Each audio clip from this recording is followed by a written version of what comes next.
Zéro, c'est parti.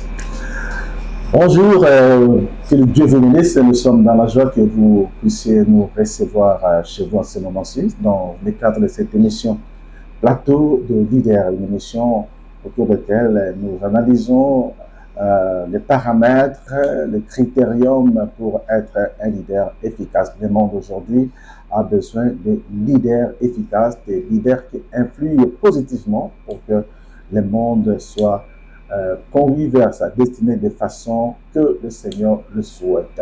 Alors aujourd'hui, dans cette émission, nous allons avoir comme d'habitude notre invité habituel, le révérend pasteur Nini. Il est aussi le DG du studio Sangomalamo. Bonjour ingénieur.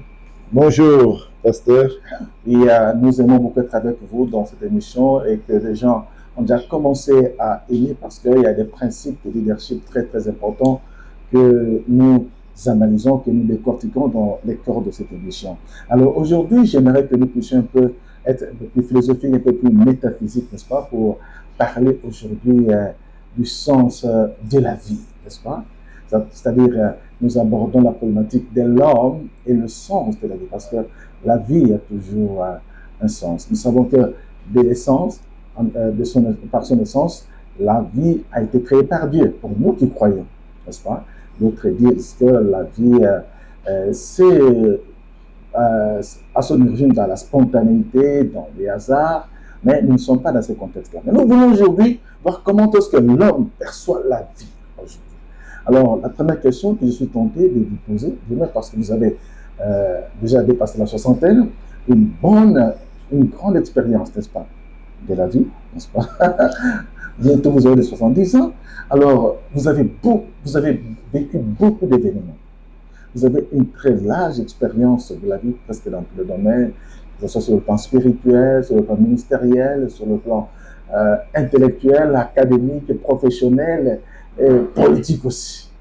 Donc, qu'est-ce que vous pouvez avoir comme une conclusion ou une lecture par rapport à tout ce qui se passe dans le monde de façon générale et aussi en Afrique?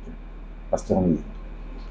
Merci pour cette belle question. Ça fait sujet d'une grande réflexion. Ça a déjà fait sujet de plusieurs débats, même des livres. Je pense Alfred Cohen a déjà écrit là-dessus. Le sens de la vie.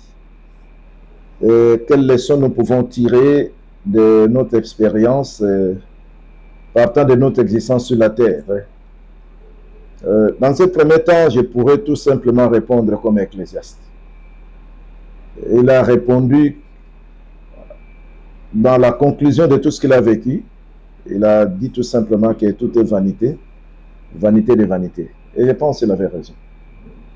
Il avait raison. De tout ce qu'on a vécu comme course à la vie, de la naissance à aujourd'hui, en résumé, je peux dire il y a un problème d'homme. S'il y a un problème d'homme. Premièrement, effectivement, il y a un problème d'homme. Deuxièmement, je pourrais dire il y a un problème d'une mauvaise compréhension. C'est pas une confusion que l'homme fait entre le but de la vie et l'essence de la vie. D'abord, c'est l'homme lui-même. C'est l'homme qui est le problème. L'homme que Dieu a placé sur la terre pour sa gestion est le problème. Donc, ce n'est pas la vie, mais c'est l'homme lui-même. Non, la terre n'est pas problème. Ouais.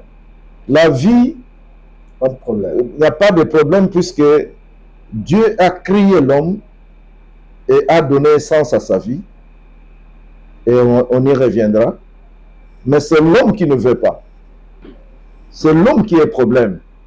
Que ce soit au monde entier, dans tout ce que nous entendons, qui provoque les guerres, qui provoque la famine, qui provoque tout ce que nous sommes en train de vivre en dehors de tout ce qui est naturel, tel que les tremblements de terre, tout ce qui est inondation, sécheresse.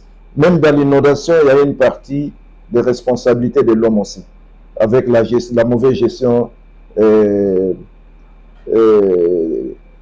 tout ce qui est hydrocarbures, de tout ce qui est la couche d'ozone, et tout ce que nous sommes en train de mettre pour polluer l'atmosphère, la pollution provoque la dégradation de l'environnement.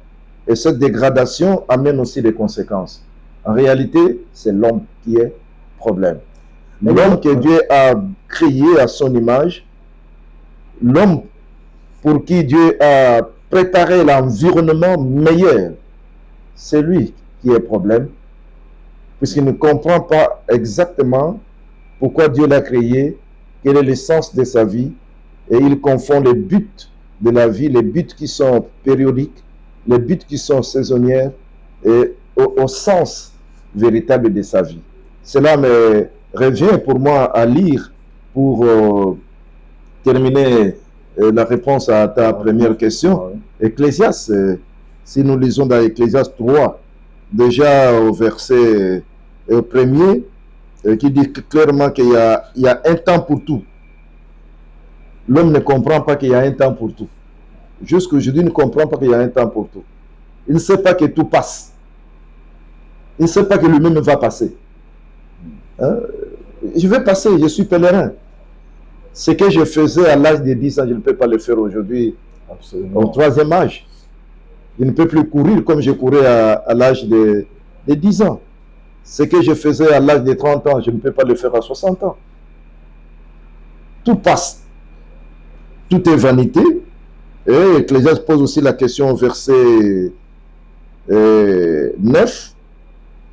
Quel avantage celui qui travaille retire-t-il de sa peine?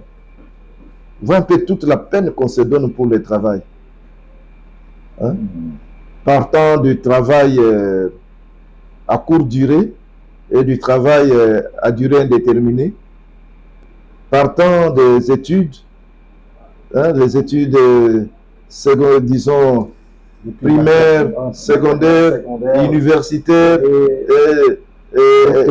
doctorat, maîtrise, docteur, tout ce qu'on a eu ça jusqu'aux grandes perfections, jusqu'à l'exercice même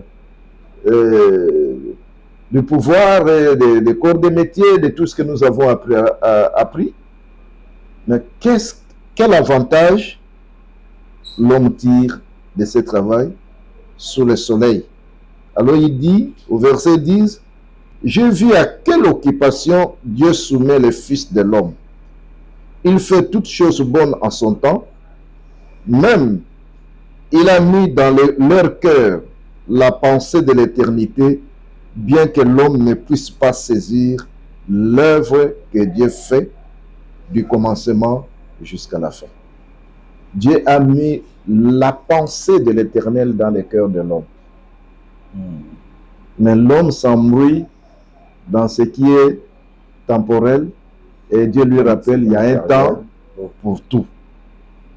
Et j'ai reconnu qu'il y a de bonheur pour ceux, pour eux, qu'à se réjouir et à se donner du bien-être pendant leur vie, mais que si un homme mange et boit et jouit du bien-être au milieu de tout son travail, c'est là le don de Dieu. J'ai reconnu que tout ce que Dieu fait durera toujours, qu'il n'y a rien à y ajouter et rien à en retrancher, que Dieu agit ainsi afin qu'on les craigne.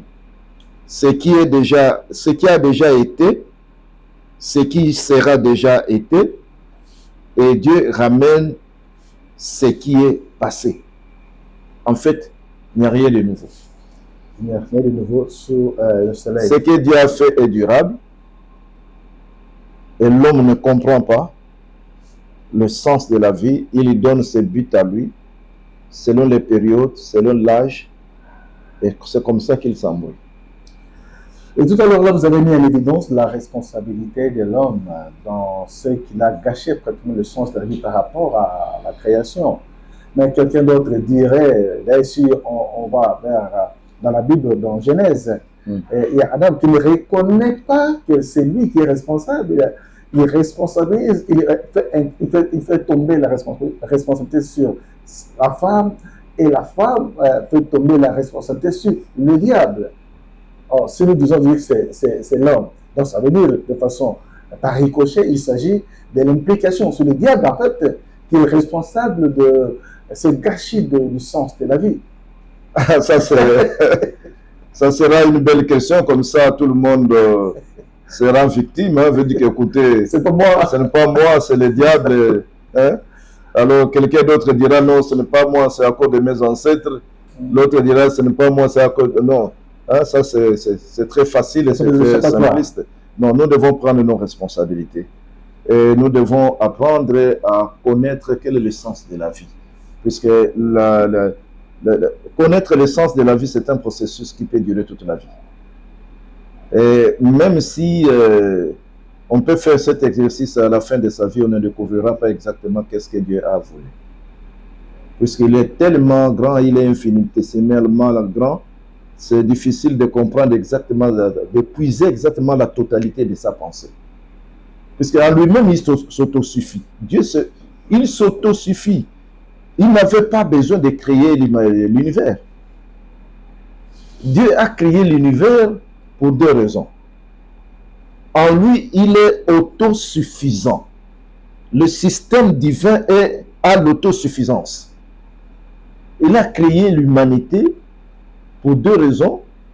Premièrement, c'était pour sa gloire. Uniquement pour sa gloire. Pour quand nous découvrons ça, on nous passe à la deuxième raison, on le glorifie. C'est ainsi qu'on peut dire dans le psaume 150 que tout ce qui respire glorifie Dieu. Mais au-delà de tout ce qui respire, tout ce qu'il a créé pour le glorifier, pour sa gloire. Les pierres, c'est pour sa gloire. Le Seigneur Jésus a dit quoi? Si vous vous taisez à Jérusalem pour me glorifier, les pierres vont faire quoi?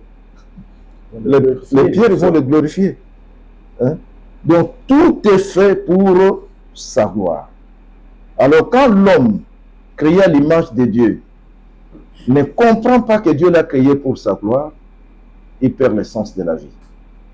Or, l'homme qui ne comprend pas que Dieu l'a créé à son image et qu'il a perdu cette image au jardin, et que cette image de l'origine peut se retrouver en Jésus-Christ, en acceptant Jésus comme Seigneur et Sauveur, pour redonner le sens à sa vie.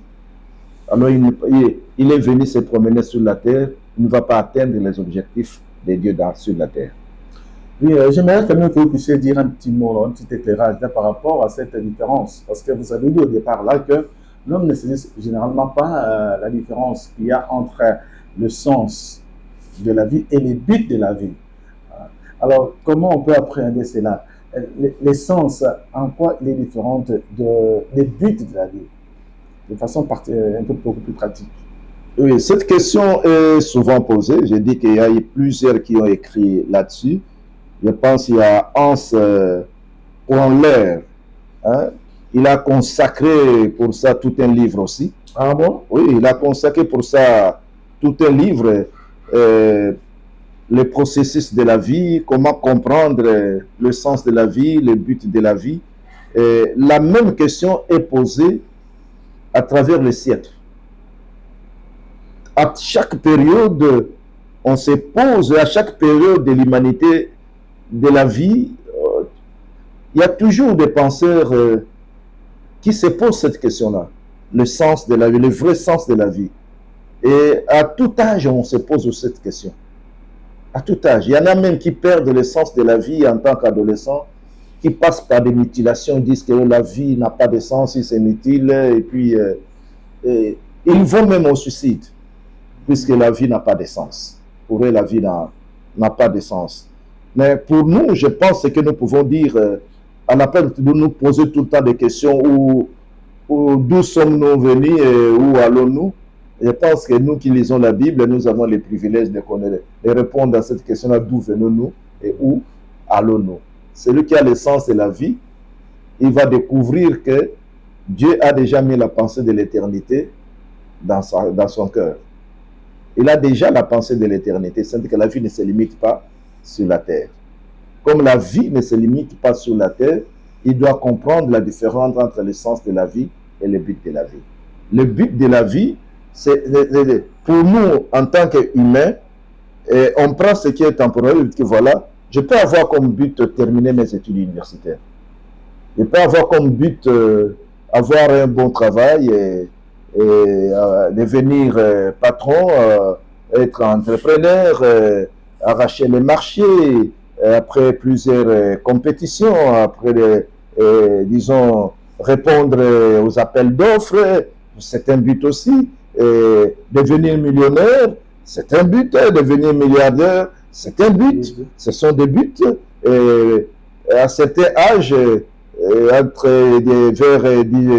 aux environs de 18 ans, les jeunes rêvent, ils rêvent de devenir médecin, devenir ingénieur, devenir économiste, devenir bon informaticien. À côté de ces rêves-là, pour d'autres, voilà, je dois me marier, je dois fonder ma famille, ce sont des buts. Mais après tout, il termine l'université ou pas, il se marie, et après, il a des enfants, et après, il va toujours te poser la question, quelle est l'étape suivante? Pour ce qui est but, dès que tu atteins un but, tu te poses encore la question, et après. Tu atteins un but, tu te poses la question, et après. Hein? J'étais jeune, je me suis battu sous le soleil pour travailler, avoir une maison, me marier, avoir les enfants. Et après, les enfants partent. Je me retrouve encore seul avec ma femme.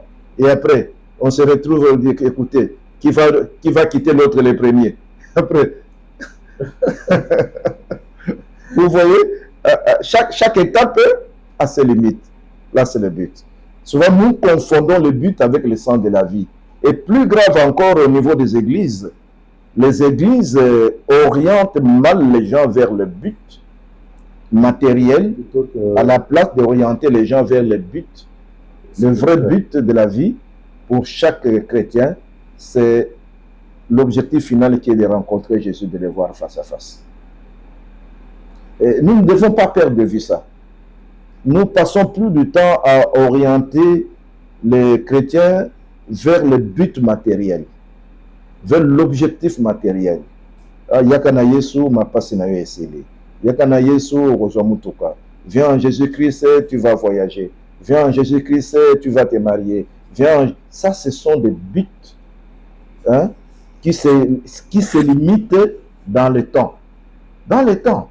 Mais il verra qu'après avoir atteint ce but, il va encore se poser la question, bon, j'ai atteint ça, et après?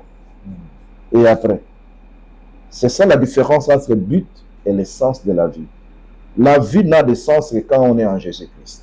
La vie n'a de sens que quand on a découvert son identité d'enfant de Dieu.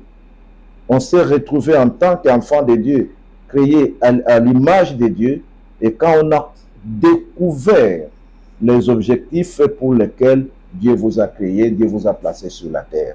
Et quand vous accédez à cette perspective d'être utile entre les mains de Dieu, cette perspective de faire la différence et de vivre la différence conformément à l'appel et à votre destinée, là, vous avez atteint le but. En dehors de ça, vous ne mènerez qu'une vie de plaintes périodiques, une vie qui attire la soif périodique. Et une soif aussi qui n'a jamais été étanchée. Alors, je suis un peu tenté de vous poser cette question par rapport à l'approche de la vie. Est-ce qu'un Africain a une même approche de la vie qu'un Européen, un Américain, un Asiatique? Parce que là, on se rend compte déjà que il se pose, sur le plan matériel, il se pose moins de problèmes. Est-ce que nous avons la même perception du sens de la vie, selon que l'on soit africain ou que l'on soit de l'Occident? Donc, en réalité, le sens de la vie ne change pas.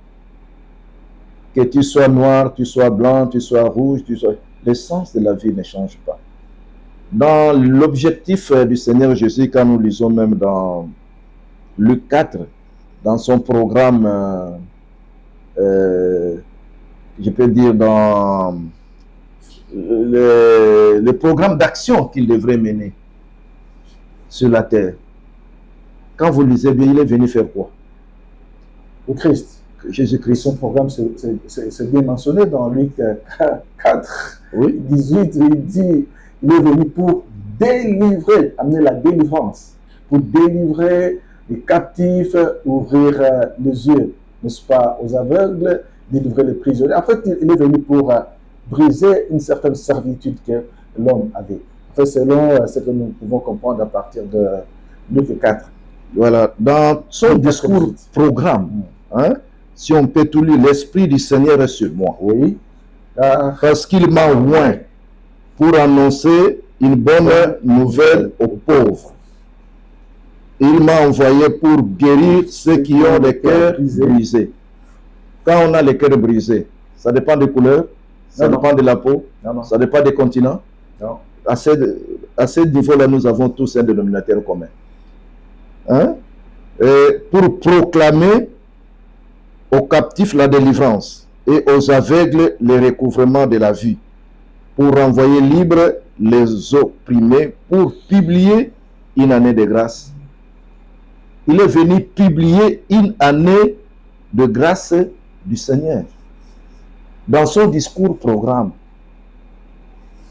il ne parle pas de continent, il ne parle pas de race, il parle de pauvres. Des pauvres, bon, nous pouvons dire des pauvres en esprit, pas des pauvres matériellement. Les pauvres en esprit, on les retrouve partout. Quelqu'un qui a travaillé sous le soleil, qui a accumulé les biens, qui est riche, entre guillemets, il a tout ce qu'il a, et nous ignorons comment il a. Généralement, quand on fait cette compétition, c'est au détriment des autres. Quand on est dans la compétition d'enrichissement, même illicite, c'est au détriment de l'autre. Quand c'est au détriment de l'autre déjà, c'est mal acquis. Quand c'est au détriment de l'autre, c'est entaché de la tricherie, de la fraude.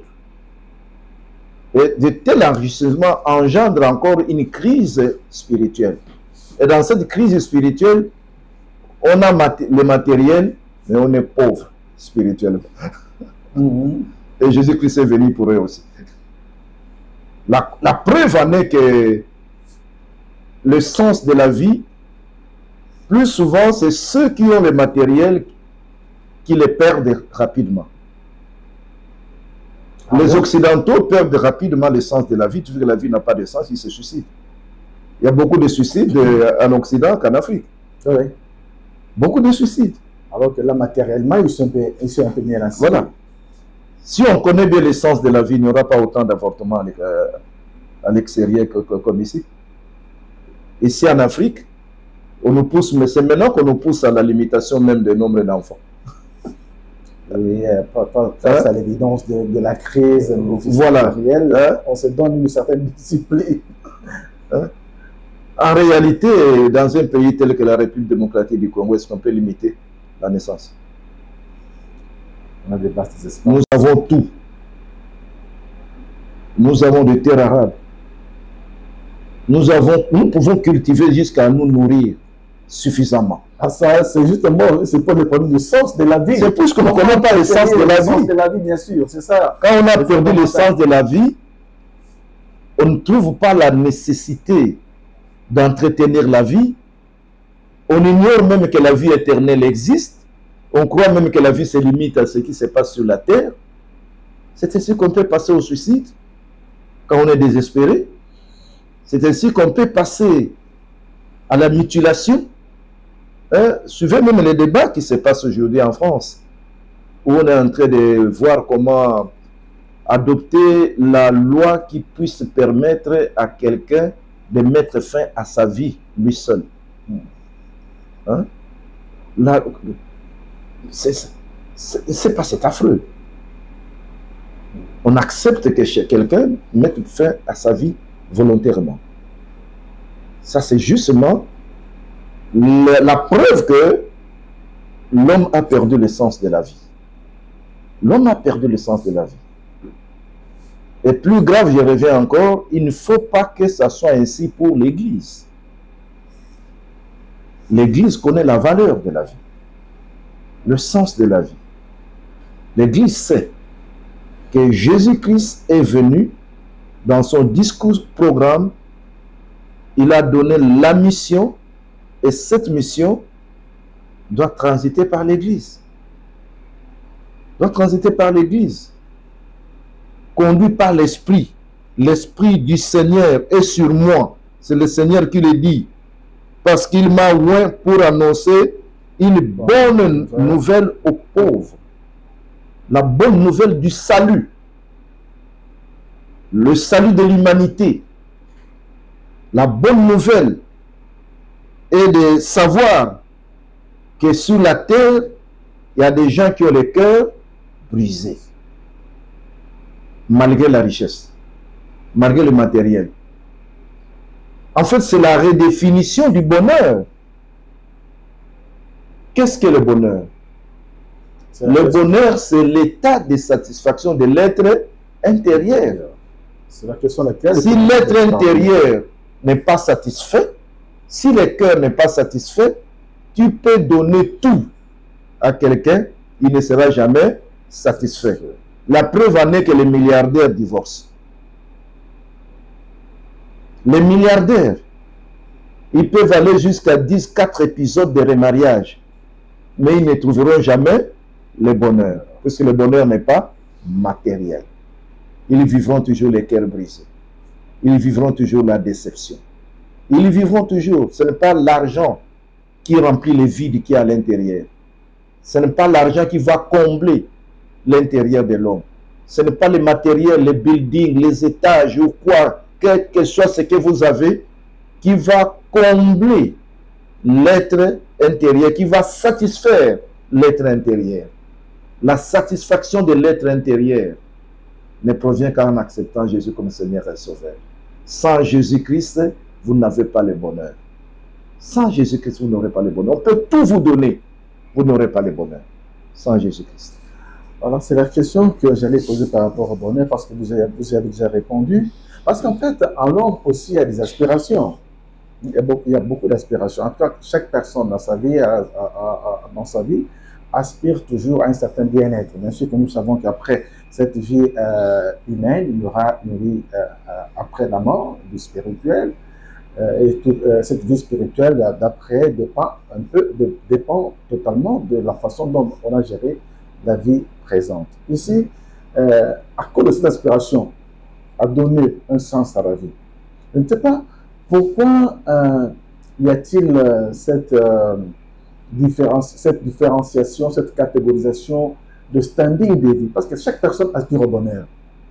Mais on n'arrive pas au même niveau de bonheur. Pourquoi? Tout le monde travaille durement, tout le monde s'y adore, mais finalement, il y a toujours ce clivage. Il y en a qui sont très bien, il y en a qui sont bien, moins bons, et ainsi de suite. Mais je ne pense pas que, quand vous dites aussi que le bonheur ne comble pas l'être humain, mais la pauvreté non plus ne peut pas faire le bonheur. Non, je n'ai pas dit que le bonheur ne comble pas l'être humain. Ça, c'est justement, vous redéfinissez le bonheur comme étant le matériel. Oui. Si vous définissez le bonheur comme étant l'acquisition matérielle, l'homme court vers ce bonheur matériel à sa manière et à sa façon. Et en courant vers ce bonheur matériel, entre guillemets, l'argent, voiture, maison, mariage, tout ça, il peut les acquérir, je dis bien, à son propre détriment et au détriment de l'autre. Il peut l'acquérir, c'est pas il peut les acquérir en écrasant les autres. En écrasant les autres. C'est ça justement qui fait, qui provoque les frustrations. Toutes les nations sont frustrées à cause de ça. Nous avons vécu le colonialisme, pourquoi? Ils ont découvert l'Afrique. Nous continuons à le vivre. Voilà. Et en puisant au détriment des autochtones, on crée des frustrations. Les voisins viennent puiser des forces chez l'autre. Ça crée des frustrations. le plus fort va chez l'autre en l'écrasant et il cherche son propre bonheur égoïste. Il veut vivre son bonheur à sa manière, à sa définition.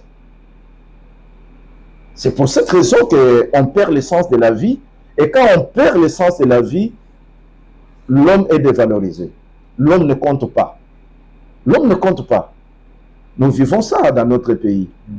Pour prendre les quotas de force, on tue. On déplace. Hein? Les multinationaux passent par les voisins, corrompent, donnent les armes, tuent, déplacent, hein? Effectuent toutes sortes, disons, d'atrocités au détriment de l'être humain. Et pour atteindre un but. Et ce but-là, demain, vous verrez que ça ne sera plus un but pour eux. 10 ans après, quand on va trouver autre chose à la place du coltan, ce but temporel va partir. Ils vont passer à un autre but. S'il faut aller écraser ailleurs, ils vont aller écraser ailleurs. S'il faut aller déplacer les gens ailleurs, ils vont le faire. Et des forces. C'est ça justement perdre l'essence de la vie.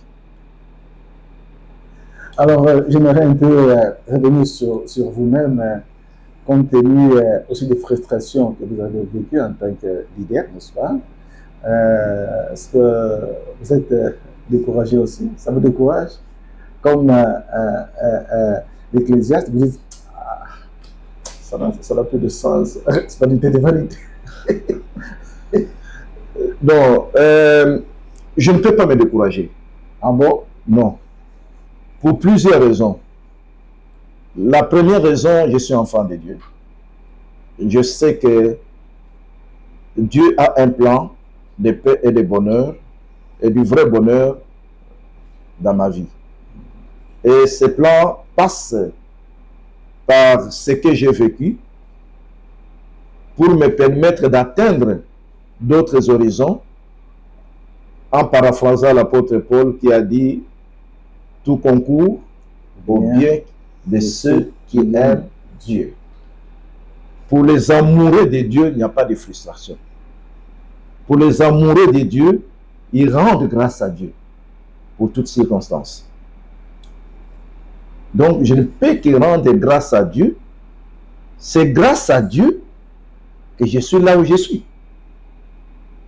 Et grâce à Dieu, quand il va monter le souffle de vie, je serai face à face à lui.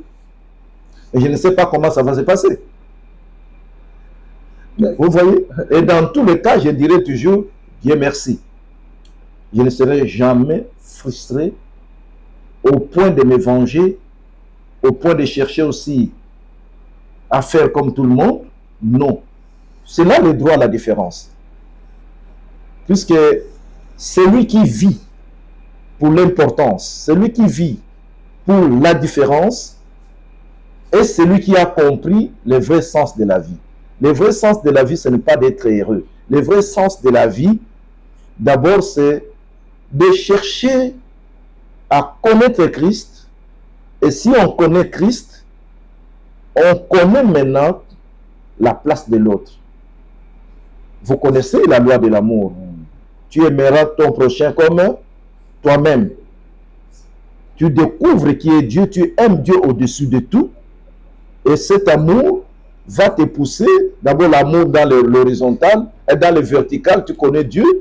Et dans le vertical, tu aimes Dieu et le prochain comme toi-même, tu ne vas pas écraser les fois pour le prochain, tu ne vas pas te venger, il va vouloir que tout le monde puisse connaître aussi Christ. Donc ma vie a des sens quand je m'implique dans la vie des autres pour faire cette différence dans le sens de les valoriser. Quand je place les autres en premier. Quand je travaille pour valoriser les autres. Quand je travaille, c'est pour que le résultat de mon travail bénéficie aussi aux autres. Et dans la part que j'ai, il y a la part des veuves, il y a la part des orphelins, il y a la part des pauvres. Et vous savez bien qui donne aux pauvres, prête à Dieu. Et ça donne la satisfaction. La satisfaction, c'est ça la différence.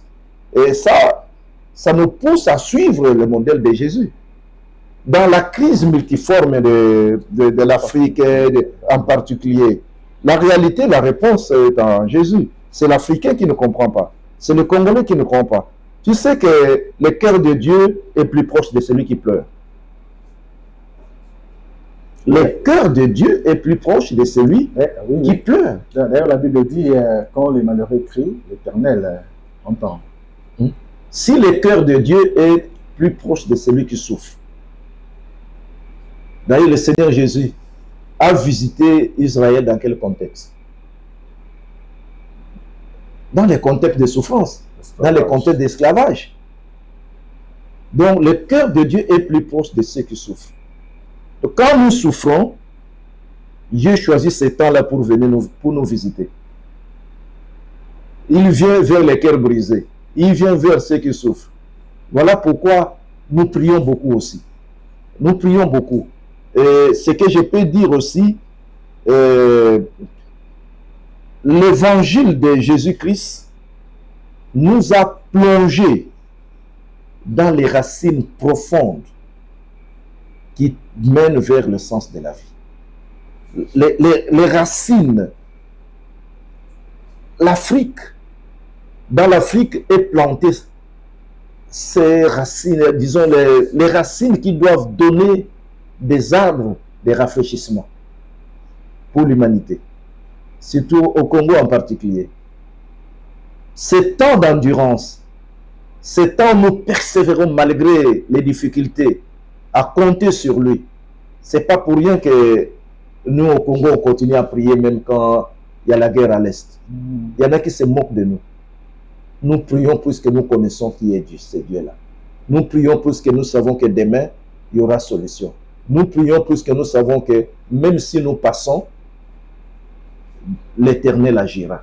Et il agira infiniment au-delà de nos pensées et de notre expérience. Puisque ce qui provoque cette souffrance, ces malheurs ne sont pas éternels. Tout le monde passe. Tout le monde passe.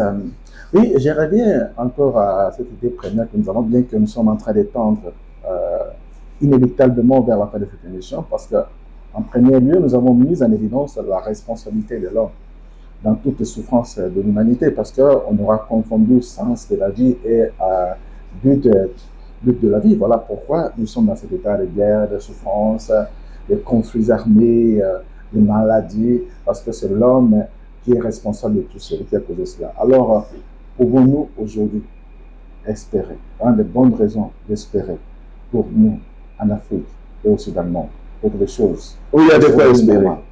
Il y a de quoi espérer. L'espoir est toujours en Jésus. Puisque l'évangile est venu pour, dans le but personnaliste. But personnaliste, ça veut dire valoriser l'homme.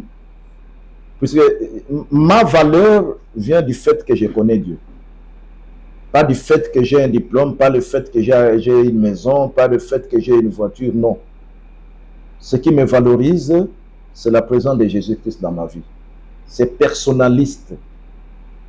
Et ce n'est pas individualiste comme les Occidentaux le veulent, que l'homme soit valorisé par l'accumulation matérielle. Non, ce n'est pas le matérialisme. Je parle bien que l'évangile amène une dimension personnaliste. C'est ce que le Seigneur Jésus est venu faire. Cela donne l'espoir. Si je peux parler aussi de l'impact de l'évangile en Afrique, d'une manière générale, je pense que David Chang qui a dit la crise pluraliste que connaît l'Afrique en rapport avec l'évangile pour David Chang, il dit que l'évangile de Jésus-Christ a un impact dans la politique. Puisque d'abord, la politique c'est quoi? L'art de gouverner. L'art de gouverner. L'art de gérer la société. Vous allez gérer quelle société? Vous allez gérer quel environnement? Qui a créé cet environnement? C'est Dieu. Hein? C'est Dieu qui a créé. Lui qui? C'est Dieu. Si nous savons que c'est Dieu qui a créé l'environnement, qui doit nous apprendre à gérer cet environnement?